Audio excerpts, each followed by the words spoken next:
Imagine this. It's 6:30 a.m. in Chicago, and Sarah's alarm is blaring. She hits snooze 3 times, finally dragging herself out of bed, feeling like she's already behind before the day even starts.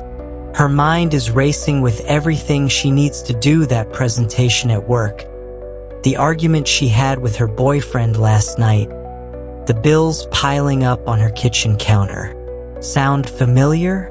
Now, imagine if I told you that nearly 2,000 years ago, a Roman emperor faced the exact same struggle. Marcus Aurelius, one of the most powerful men in history, wrote in his personal journal, "At dawn, when you have trouble getting out of bed, tell yourself, I have to go to work as a human being. What do I have to complain of if I'm going to do what I was born for?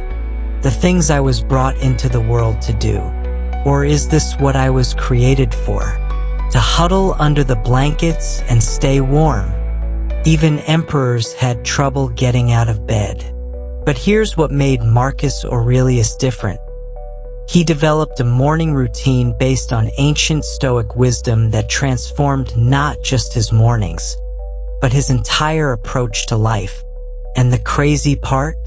These same practices can completely change how you start your day, no matter if you're dealing with a demanding boss in Manhattan, traffic jams in Los Angeles, or relationship drama in Miami. The Stoics weren't just ancient philosophers sitting around thinking deep thoughts. They were practical people dealing with real problems: wars, political pressure, family issues, and financial stress. They developed these morning practices because they worked in the real world under real pressure. And they still work today. In this video, we're going to explore 5 ancient morning habits that can beat modern stress and set you up for a day of purpose and peace. These aren't complicated rituals that require hours of your time. They're simple, practical techniques that you can start using tomorrow morning.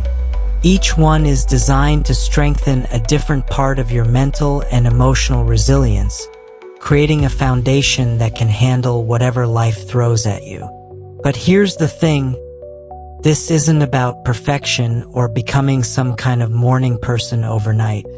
It's about giving yourself the tools to face each day with a little more clarity, a little more strength, and a lot more peace. Marcus Aurelius was running an empire, dealing with plagues and wars, and he still found time for these practices because they were that important. Before we dive in, if you're enjoying this content and want to learn more about applying ancient wisdom to modern life, make sure to hit that like button and subscribe to Stoic Vivu. We're building a community of people who believe that 2,000-year-old wisdom can solve 21st century problems. And trust me, after you try these 5 practices, you're going to want to see what other Stoic secrets we share. So grab your coffee, find a comfortable spot, and let's discover how to start your mornings like a Roman emperor, with purpose, strength, and unshakable inner peace. 1. Why your mind feels scattered every morning and how to fix it. Meet David, a 32-year-old marketing manager in downtown Chicago.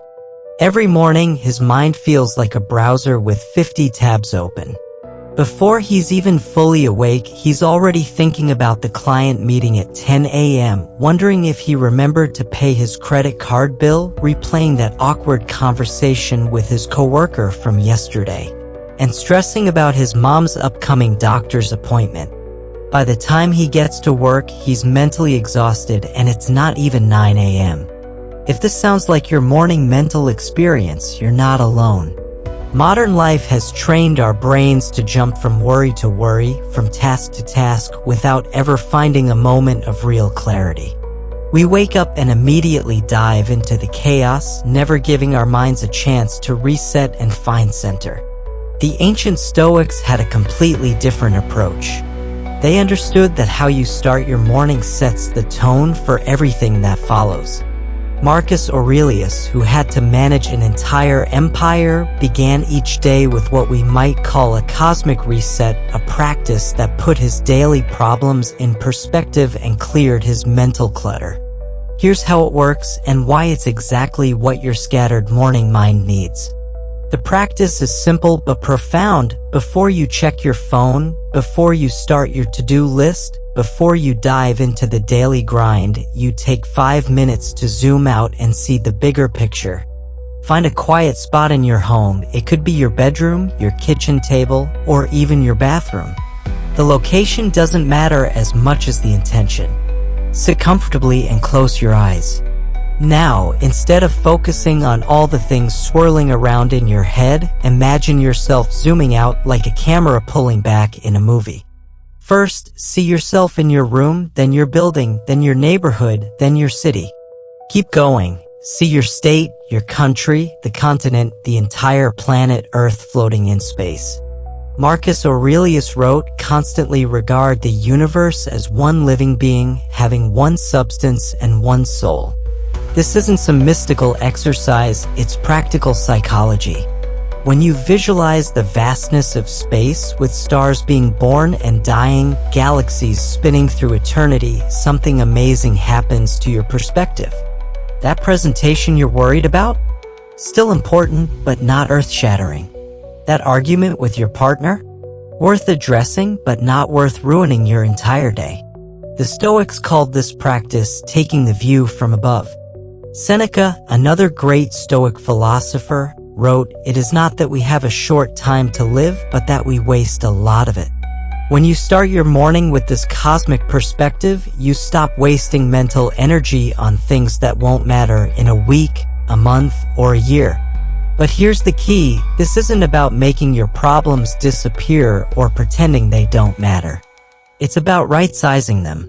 When David started doing this practice, he realized that his mind was treating every single concern with the same level of urgency. The cosmic perspective helped him separate what actually needed his attention from what was just mental noise.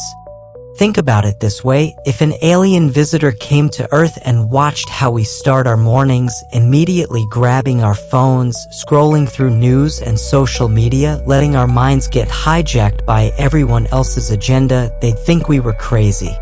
We're starting our days by voluntarily scattering our attention in a dozen different directions. The cosmic perspective practice does the opposite. It gathers your attention, centers your mind, and reminds you of what the Stoics called the preferred indifference, things that might be nice to have or avoid, but don't determine your happiness or worth as a person. After you've spent a few minutes with this expanded view, slowly zoom back in. See the planet, the continent, your country, your city, your neighborhood, your building, your room, and finally, yourself. But now you're returning with a different energy. You're not the person who woke up scattered and anxious. You're someone who has perspective, who understands their place in the grand scheme of things. Marcus Aurelius used to remind himself each morning that he was just one person among billions, living for just a brief moment in the vast timeline of the universe. But instead of making him feel insignificant, this made him feel grateful. Grateful for the chance to be alive, to contribute something meaningful, to love and be loved during his short time here. This is the antidote to morning mental scatter. When you start your day remembering how precious and brief life is, you naturally focus on what truly matters. You stop sweating the small stuff because you can see how small it really is. And you approach your day with a sense of wonder and appreciation rather than stress and overwhelm. The beauty of this practice is that it only takes 5 minutes, but the effects last all day. When something stressful happens at work, you can quickly zoom out and ask yourself, will this matter in 10 years? Will this matter in 10 days? Will this even matter in 10 hours? Most of the time, the answer puts things right back in perspective. Try this tomorrow morning. Before you reach for your phone, before you start planning your day, take 5 minutes to zoom out and see the cosmic view. Let the vastness of space calm your scattered mind and remind you of what's truly important. Marcus Aurelius did this practice while managing an empire. You can do it while managing your morning. 2. The 5-minute writing trick that stops overthinking. Jennifer is a 28-year-old software developer in Brooklyn who has a brilliant mind, maybe too brilliant for her own good. Every night, she lies in bed replaying conversations from work, analyzing every email she sent, wondering if she said the right thing in that Zoom meeting. By morning, her brain feels like it's been running a marathon all night. She wakes up tired, not from lack of sleep, but from mental exhaustion. Her thoughts bounce around like ping-pong balls. Did I sound stupid when I suggested that new feature? Why did my manager look at me weird during stand-up? I should probably text my sister back, but what if she's still mad about last weekend? Oh God, I forgot to submit that expense report. Is that pain in my chest anxiety, or am I having a heart attack? If your mind sounds anything like Jennifer's, you're dealing with what psychologists call rumination, basically your brain's tendency to chew on the same thoughts over and over like a dog with a bone.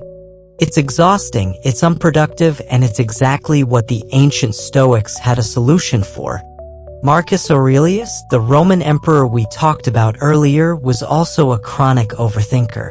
He had to make life and death decisions daily, manage political crises, and deal with personal tragedies.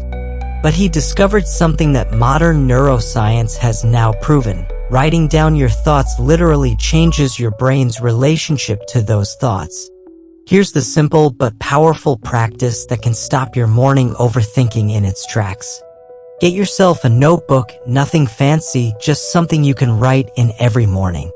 This isn't going to be a diary that you'll share with anyone or even read again necessarily. Think of it as a mental garbage disposal. You're going to dump all the swirling thoughts out of your head and onto paper so they stop taking up valuable mental real estate. Set a timer for 5 minutes. That's it, just 5 minutes. Sit down with your notebook and write continuously for those 5 minutes. Don't worry about grammar, spelling, or making sense. Don't worry about being profound or insightful. Just write whatever comes to mind exactly as it comes to mind. Jennifer might write something like, "Ugh, I'm so tired, why did I stay up until midnight scrolling Instagram again? I'm such an idiot. Mark probably thinks I'm incompetent after that meeting yesterday. Why did I suggest using React when everyone else wanted Vue? I always do this, I always second guess myself. Maybe I should look for a new job, but what if I can't find anything better? What if I'm not actually good at coding? What if I've been fooling everyone this whole time?" Notice there's no punctuation, no organized thoughts, just stream of consciousness brain dump. This is exactly what you want. Marcus Aurelius wrote in his personal journal how much trouble he avoids who does not look to see what his neighbor says or does. The same principle applies to your own thoughts. When you write them down, you stop being trapped inside them. Here's what's happening in your brain when you do this. Normally, your thoughts just cycle around in your head, getting stronger and more emotional each time they loop. It's like an echo chamber where your worries keep bouncing off the walls, getting louder and more distorted. But when you write them down, you externalize them. They go from being part of you to being something you can observe. After you've done your 5-minute brain dump, here's the second part of the practice that the Stoics were famous for: gratitude. At the bottom of the same page, write down 3 things you're genuinely grateful for. Not the generic stuff like, "I'm grateful for my health," unless you really feel that, but specific things from your actual life. Jennifer might write, "I'm grateful that my neighbor's dog always wags his tail when he sees me in the hallway. It makes me smile even when I'm having a rough day. I'm grateful for that perfect cup of coffee I made yesterday morning where the foam art actually looked like a heart. I'm grateful that my sister texted me a funny meme last night, even though we had that weird tension last weekend." The specificity matters. Your brain responds differently to concrete, detailed gratitude than to abstract concepts. When Jennifer writes about the neighbor's dog, she can actually picture the moment, feel the emotion, and her nervous system calms down. But we're not done yet. The third part of this practice is what separates Stoic journaling from regular journaling: self-examination without self-judgment. At the end of your writing session, ask yourself one simple question: where did I act on emotion instead of reason yesterday, and how can I do better today? This isn't about beating yourself up. Marcus Aurelius wasn't harsh with himself in his journal. He was honest but compassionate, like a good coach helping an athlete improve. Jennifer might write, "Yesterday I snapped at my roommate about the dishes when I was really just stressed about work. Today I can apologize and maybe suggest we create a cleaning schedule instead of just hoping it works out." The Stoics believed that we become what we repeatedly do, and this daily practice of examining our actions helps us become more intentional about our choices. Seneca wrote, "When the light has been removed and my wife has fallen silent, I examine the whole day and go back over what I've done and said, hiding nothing from myself, passing nothing by." Here's why this 5-minute practice is so powerful for overthinkers. It gives your anxious thoughts somewhere to go. Instead of bouncing around in your head all morning, they get deposited on paper where they lose their emotional charge. The gratitude practice rewires your brain to notice positive details instead of just scanning for problems. And the self-examination helps you learn from yesterday instead of just worrying about it. Jennifer started doing this practice 6 months ago. She says the first week felt weird. She wasn't used to writing by hand, and her thoughts felt too chaotic to put on paper. But by week 2, she noticed something amazing. The thoughts that used to keep her up at night started showing up in her morning writing instead. Her brain learned that there was a designated time and place for processing worries, so it stopped doing it randomly throughout the day. The notebook became what she calls her external hard drive, a place to store all the mental clutter so her actual brain could focus on what mattered. And the best part?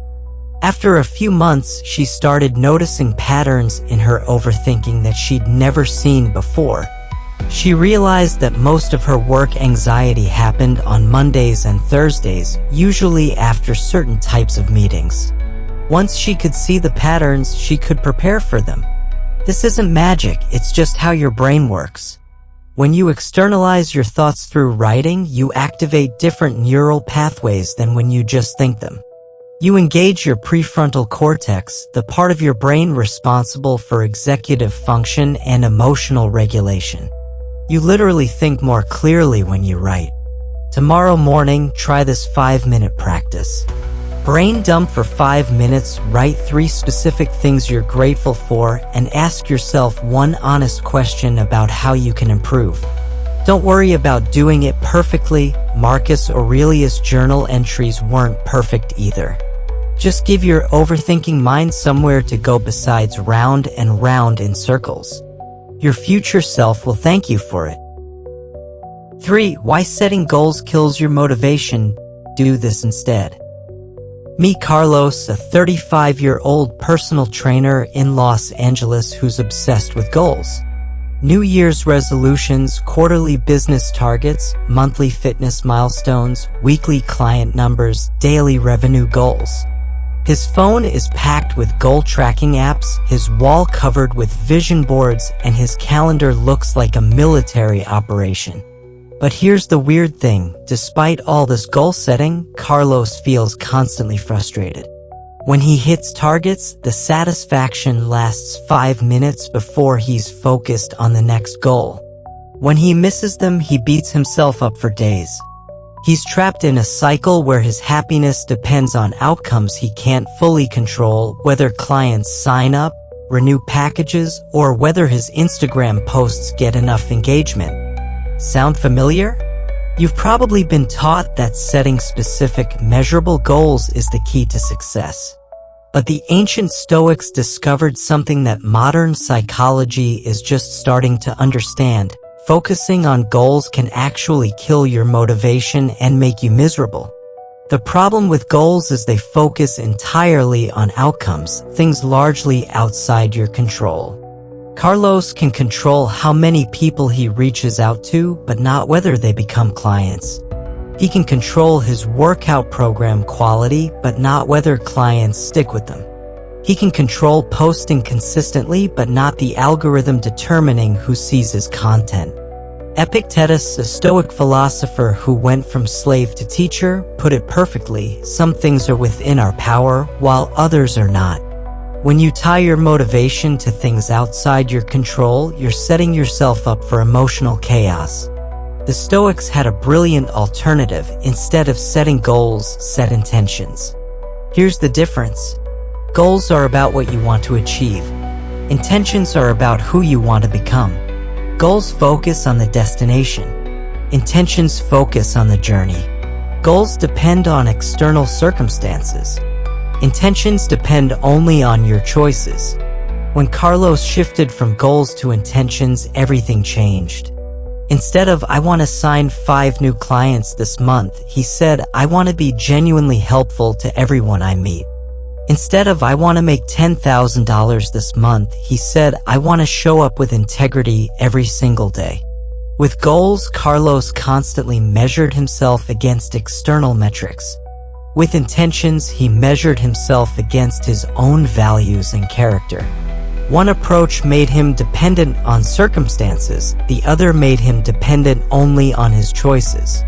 Here's how to set intentions that actually motivate you. Every morning, after your cosmic perspective and journaling, ask yourself, who do I want to be today? Not what you want to accomplish, but who you want to be. The Stoics identified 4 cardinal virtues: wisdom, courage, justice, and temperance. Let's translate these into everyday intentions. Wisdom intentions: I want to be curious instead of judgmental today. I want to listen more than I speak. I want to ask good questions instead of pretending I know everything. Courage intentions: I want to have that difficult conversation instead of avoiding it. I want to try something new instead of staying comfortable. I want to speak up when I disagree. Justice intentions: I want to treat everyone with genuine respect, regardless of their position. I want to be fair instead of jumping to conclusions. I want to contribute something positive to every interaction.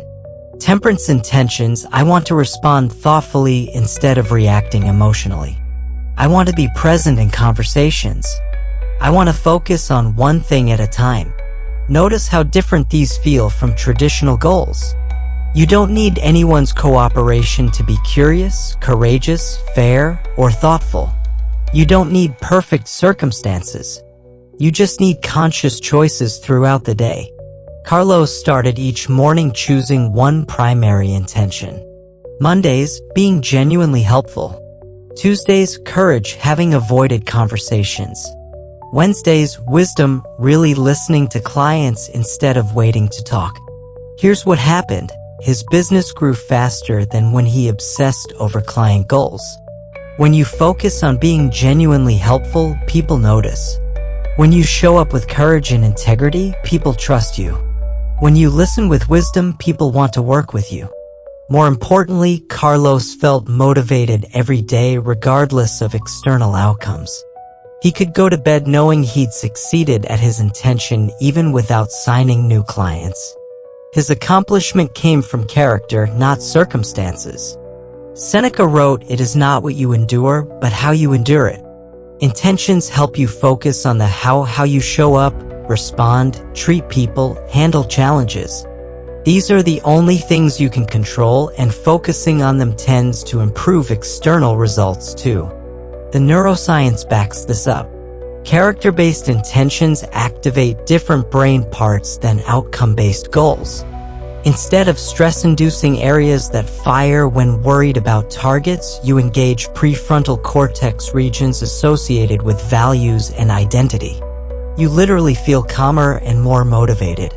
Here's your practical morning intention practice. After journaling, write one simple intention for the day. Make it about character, not achievement. About who you want to be, not what you want to get. Choose something depending entirely on your choices. Examples: today, I want to be patient with people moving slower than I'd like. Today, I want to be generous with my attention when people talk to me. Today, I want to be honest about what I don't know. Throughout the day, check in. Not, am I hitting targets, but am I living up to my intention? At day's end, reflect on how you did. Not whether you achieved goals, but whether you embodied values. This isn't about lowering standards or giving up achievement. It's about finding motivation that doesn't depend on things outside your control. When you focus on being who you want to be, you naturally do things that lead to outcomes you want anyway. The Stoics understood what our goal-obsessed culture forgot: character is the only true success metric. Everything else is circumstances. When you start mornings setting intentions instead of goals, you tap into motivation that can't be shaken by external events. Try it tomorrow. Ask yourself who you want to be, not what you want to achieve. Your future self and everyone around you will notice the difference.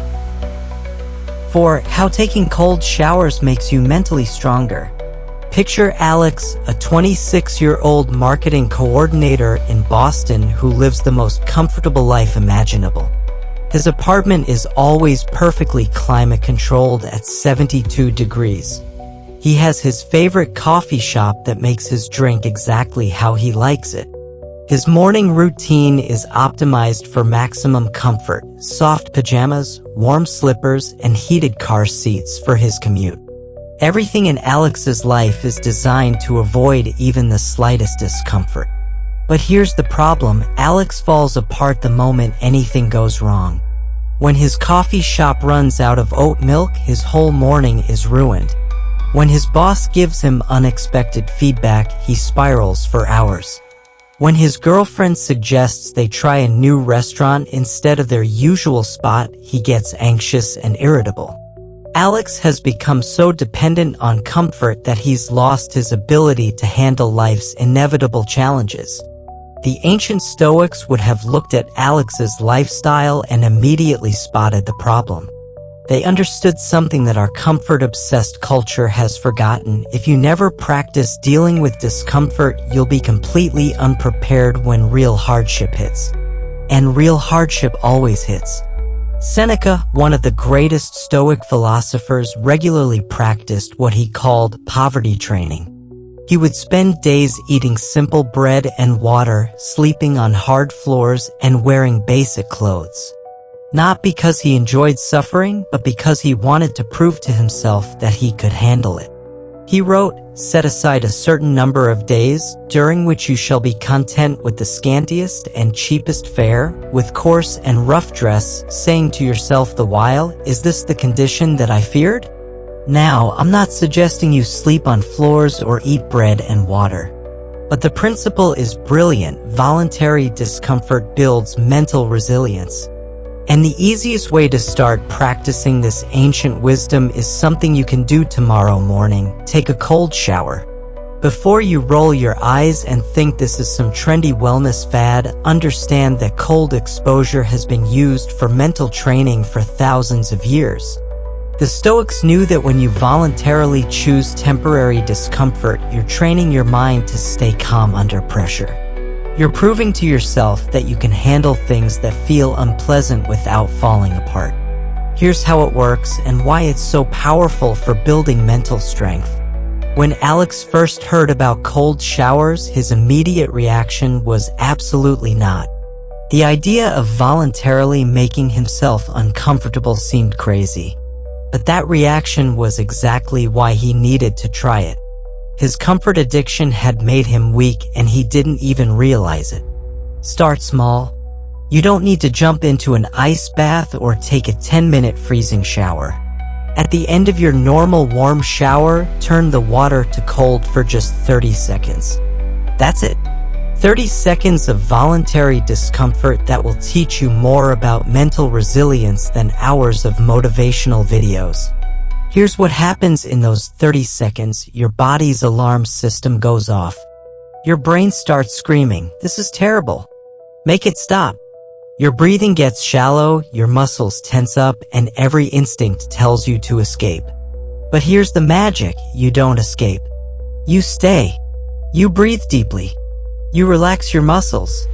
You prove to yourself that you can be calm in the middle of discomfort. Marcus Aurelius wrote, "You have power over your mind, not outside events." Realize this and you will find strength. Cold showers are the perfect training ground for this principle. The cold water is the outside event, you can't control it. But your response to it? That's entirely within your power. After Alex started taking cold showers, something amazing happened.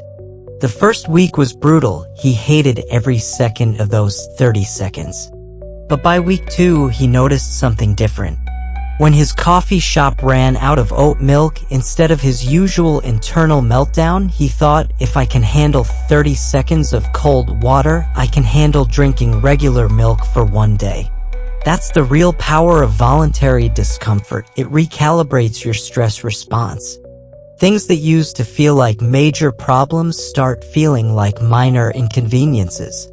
Your tolerance for discomfort expands, and with it, your ability to handle whatever life throws at you. But cold showers are just the beginning. The Stoics practiced voluntary discomfort in many forms, and you can too. Skip your morning coffee once a week and notice that your energy and motivation don't actually depend on caffeine. Walk or bike to work instead of driving, embracing the physical effort and weather instead of avoiding them. Eat a simple meal of rice and beans once a week, appreciating how little you actually need to feel satisfied. The key is making these choices voluntary. This isn't about punishing yourself or living like a monk. It's about expanding your comfort zone so that when involuntary discomfort comes, and it will, you're ready for it. Epictetus, who knew real hardship as a former slave, taught that we should regularly imagine losing the things we value most. Not to be pessimistic, but to appreciate what we have and prepare mentally for change. He said, don't explain your philosophy. Embody it. Voluntary discomfort is philosophy in action. When Alex started incorporating different forms of voluntary discomfort into his routine, his confidence skyrocketed. He realized that most of his anxiety came from fear of discomfort, not from actual danger. By proving to himself regularly that he could handle unpleasant sensations, he stopped being afraid of them. The cold shower became a daily reminder of his inner strength. Every morning, he faced something his brain didn't want to do, and he did it anyway. That practice of overriding his initial resistance carried over into every area of his life. Difficult conversations at work? He could handle them. Unexpected changes in plans? No problem. Criticism or rejection? Uncomfortable, sure, but not devastating. This is what the Stoics called the discipline of desire, training yourself to want what happens rather than always trying to make what you want happen. When you regularly choose temporary discomfort, you stop being controlled by your immediate impulses and start being guided by your deeper values. Modern neuroscience confirms what the Stoics knew intuitively. Regular exposure to manageable stress actually strengthens your nervous system. It's called hormesis, the principle that small doses of stress make you stronger. Cold showers trigger the release of norepinephrine, which improves focus and mood, and they activate your parasympathetic nervous system, which helps you stay calm under pressure. But the real benefit isn't physiological, it's psychological. Every time you choose temporary discomfort over immediate comfort, you're voting for the person you want to become. You're building evidence that you're someone who can handle hard things. You're proving to yourself that your happiness doesn't depend on perfect circumstances. Tomorrow morning, try it. At the end of your warm shower, turn the water cold for 30 seconds. Breathe deeply. Relax your muscles. Stay calm in the discomfort. Notice that you can handle it and that it's actually not as bad as your mind made it out to be. As Seneca said, every new beginning comes from some other beginning's end. Let the end of your comfort addiction be the beginning of your mental strength. Your future self will thank you for it. 5. The ancient technique that stops anxiety in its tracks. Meet Maria, a 29-year-old nurse in Miami caught in an endless anxiety spiral. She worries about her patients during shifts, then worries about whether she worried too much. She stresses about student loans, her relationship, her aging parents, climate change, politics, and whether that weird car noise means expensive repairs she can't afford. But here's what makes Maria's anxiety worse. She's anxious about being anxious. She lies awake thinking, why can't I just relax like normal people? Why does my brain always jump to worst-case scenarios? What's wrong with me? She's trapped in meta-anxiety, being anxious about your anxiety, creating even more anxiety. Maria has tried everything: meditation apps, breathing exercises, therapy, and even medication. Some things help temporarily, but nothing breaks the underlying pattern. Her mind keeps racing into the future, imagining what could go wrong, or getting stuck in the past, replaying what did go wrong. What Maria doesn't know is that 2,000 years ago, Stoic philosophers developed a technique that modern neuroscience proves is one of the most effective ways to stop anxiety. It's called present moment awareness. But the Stoics had a specific practice that goes far beyond just being mindful. The technique is based on a radical idea. Most anxiety comes from living in the wrong time zone. Your body is here, but your mind is stuck in the past or racing into the future. The Stoics discovered that when you fully inhabit the present moment, anxiety naturally dissolves. Marcus Aurelius wrote, "Confine yourself to the present, not because the present is always pleasant, but because it's the only place where you have any power. You can't change the past no matter how much you replay it. You can't control the future no matter how much you worry about it. But you can respond to what's happening right now." Here's how to practice this ancient technique, starting tomorrow morning. After your cosmic perspective, journaling, intention setting, and cold shower, find a quiet place to sit for 5 minutes. This isn't traditional meditation where you try to empty your mind. This is practical training for anxiety management. Close your eyes and start with your breath, but not how you might think. Don't try to control your breathing or make it deeper. Just notice it exactly as it is. Shallow or deep, fast or slow, smooth or choppy. You're not trying to fix anything, just becoming aware of what's actually happening right now. Maria's first experience was frustrating. Her mind immediately jumped to her to-do list. I need groceries after work. I haven't called mom back. What if that patient in room 302 takes a turn for the worse? But instead of fighting these thoughts, she learned something different. The Stoics taught objective representation, seeing things as they actually are, not as your anxious mind makes them out to be. When Maria's mind spun about the patient, instead of stopping the thought, she observed it. I'm having the thought that something bad might happen to my patient. That's just a thought. It's not happening right now. Right now, I'm sitting in my apartment, breathing normally, and I'm safe. This isn't positive thinking or convincing yourself everything will be fine. It's radical honesty about what's actually happening versus what your mind is imagining might happen. After observing your breath, expand awareness to your body.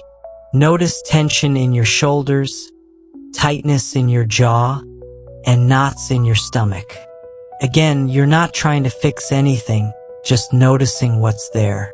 The Stoics understood that anxiety lives in the body as much as the mind, and awareness is the first step to freedom. Then comes the most powerful part, what Stoics called amor fati, literally love of fate. This doesn't mean pretending to be happy about everything. It means accepting what's actually happening right now, without the extra layer of resistance that creates suffering. Maria learned to practice this with her anxiety itself. Instead of fighting anxious feelings or judging herself, she would say, "This is what anxiety feels like in my body right now. My heart is beating faster, my breathing is shallow, and my stomach feels tight. This is what's happening, and it's okay that it's happening." This might sound counterintuitive, accepting anxiety instead of fighting it, but it's based on a profound principle. What you resist persists. The more you fight anxiety, the stronger it gets. But when you stop fighting and just let it be there, something amazing happens. It starts losing power over you. The Stoics weren't trying to eliminate negative emotions. They were trying to stop being controlled by them. When Maria stopped trying to make anxiety go away and started letting it exist without judgment, she discovered that most suffering came not from anxiety itself, but from her resistance to it. Epictetus taught, "It's not what happens to you, but how you react to it that matters." This applies to internal experiences too. It's not anxious thoughts that create suffering. It's how you react to anxious thoughts. After practicing present moment awareness for weeks, Maria noticed something remarkable. The anxiety was still there sometimes, but it didn't control her anymore. She could feel anxious and still function normally. She could have worried thoughts and not believe them completely. She could experience physical stress symptoms and not panic about them. The technique works because it breaks the anxiety feedback loop. Normally, when you feel anxious, you get anxious about feeling anxious, which makes you more anxious. It's an endless spiral. But when you observe anxiety without judgment, the spiral stops. Modern neuroscience explains why. When you observe thoughts and feelings without getting caught up in them, you activate your prefrontal cortex, the brain part responsible for executive function and emotional regulation. You literally shift from being hijacked by emotions to being aware of them. Here's your practical morning anxiety-busting routine. Sit quietly for 5 minutes. Notice your breath without changing it. Notice thoughts without fighting them. Notice physical sensations without trying to fix them. When your mind wanders to the past or the future, gently bring it back to what's happening right now. End your practice with this Stoic reminder. Right now, in this moment, I am okay. I don't know what will happen later today, and I can't change what happened yesterday. But right now, I have everything I need to handle this moment. The goal isn't to never feel anxious again. Anxiety is normal and sometimes contains useful information. The goal is to stop being afraid of anxiety, stop fighting it, and stop letting it make decisions for your life. Try this tomorrow morning. 5 minutes of present moment awareness. No fighting, no fixing, just noticing what's actually here right now. Your anxious mind will thank you for finally giving it permission to just be human. As we wrap up our exploration of these 5 Stoic practices, it's essential to remember that the power to transform your mornings and your life lies within you. The beauty of Stoicism is its practicality. It isn't just a philosophy to ponder, but a way to live. Marcus Aurelius, the great Roman emperor and philosopher, believed that every day is a new opportunity to choose how we respond to the world around us. Imagine Sarah in Chicago, who once struggled with anxiety and stress. By incorporating these 5 Stoic practices into her morning routine, she has transformed her life. She wakes up early, takes a moment for cosmic perspective, and clears her mind through journaling. Instead of rushing into her day, she sets a character-based intention, embraces the cold shower as a mental toughness exercise, and practices present moment awareness. This shift allows her to walk through the chaos of her day with purpose and clarity. Consider also Maria, the nurse in Miami. By practicing present moment awareness, she learned to manage her anxiety, not by fighting it but by accepting it. She realized that most of her suffering came from resisting her feelings rather than experiencing them. As the Stoics taught, it's not what happens to you, but how you react to it that matters. Maria's journey proves that by simply being present, she could reduce the hold anxiety had over her life. These transformations are not isolated stories. They illustrate the power of Stoic principles applied to modern life. As Seneca wisely said, "Every new beginning comes from some other beginning's end." Let today mark the end of chaotic mornings and the beginning of a more intentional life. Now, I encourage you to take action.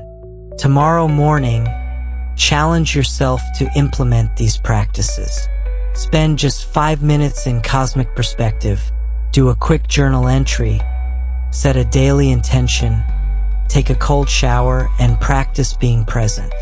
These small, manageable steps can lead to significant changes in how you experience each day.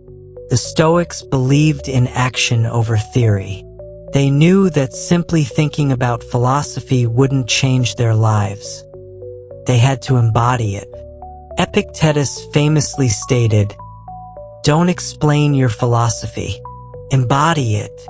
This is your moment to embody Stoic wisdom. If this video has inspired you, please like this video to help spread Stoic wisdom in our modern world. Subscribe to Stoic Vivu and hit the notification bell so you never miss a chance to learn how ancient principles can apply to your daily life. Share this video with someone who could benefit from these teachings, whether it's a friend, coworker, or family member. We're building a community that believes in the power of Stoicism, and you can be a part of it. Every sunrise presents a new opportunity to choose wisdom over worry, courage over comfort, and intention over chaos. Remember, the Roman Empire may have fallen, but the teachings of the Stoics remain as relevant today as ever. Make these teachings part of your life and watch how they transform your mornings and, ultimately, your life.